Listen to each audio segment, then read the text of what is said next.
మీకు సమోసా, జిలేబీ, లడ్డు అలాగే పకోడీ అంటే చాలా ఇష్టమా? ఆ ఇష్టాన్ని కాస్త తగ్గించుకోండి అంటోంది కేంద్ర ప్రభుత్వం. దానికి సంబంధించి మార్గదర్శకాలు కూడా రిలీజ్ చేసింది. అవేంటి అంటే సిగరెట్ డబ్బాపై ఎలాగైతే పొగ తాగడం హానికరం ఆరోగ్యానికి అని ఎలా అయితే మెన్షన్ చేస్తారో అలాగే ఇవి అమ్మే ప్లేస్లో కూడా అలాంటి స్టాట్యుటరీ బోర్డ్స్ పెట్టబోతుంది కేంద్ర ప్రభుత్వం. ఫస్ట్ నాగ్పూర్లో స్టార్ట్ చేసింది, తర్వాత దేశమంతా కూడా ఇలాంటి బోర్డ్స్ పెడతారు. అలాంటి బోర్డ్స్ పెట్టడం వల్ల తినే వాళ్ళు ఆపేస్తారా అంటే అది వాళ్ళ ఇష్టం. సంప్రదాయక వంటకాలకు మేము విరుద్ధం కాదు, తినొచ్చు, కానీ అది లిమిట్లో తినాలి అనేది కేంద్ర ప్రభుత్వ ఉద్దేశంగా క్లియర్గా కనిపిస్తోంది. దీనికి కారణం లేకపోలేదు. ఇండియాలో ఊబకాయస్తులు రోజు రోజుకు పెరిగిపోతున్నారు. దాన్ని కంట్రోల్ చేయడానికి ఇలాంటి చర్యలు అని చెప్తోంది కేంద్ర ప్రభుత్వం. ల్యాన్సెట్ నివేదిక ప్రకారం 2050 నాటికి ఇండియాలో 440 మిలియన్ల మంది ఊబకాయస్తులుగా మారబోతున్నారు అని ఆ నివేదికలో ఉంది. మరి అలా మారితే చాలా కష్టం.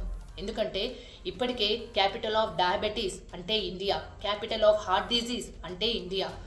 ఇప్పటికే ఇలా ఉంది సిచ్యువేషన్. ఇంకా ఇది ఇలాగే ఊబకాయస్తులతో ఇలాగే కంటిన్యూ అయితే ఎన్ని జబ్బులకు క్యాపిటల్గా మారుతుందో తెలియని సిచ్యువేషన్. కాబట్టి ఎస్పెషల్లీ ఫుడ్లో కంట్రోల్ తీసుకురావాల్సిన అవసరం ఉంది. దాంతోపాటు సెడెంటరీ లైఫ్ కూడా చాలా డేంజర్ అంటున్నారు డాక్టర్స్. దీని నుంచి ఓవర్కమ్ కావాలి అంటే ఎవరికి వాళ్ళు వాళ్ళ హెల్త్ని అనాలిసిస్ చేసుకోవాలి, వాళ్ళ లైఫ్ స్టైల్ కూడా రీచెక్ చేసుకోవాల్సిన అవసరం ఎంతైనా ఉంది.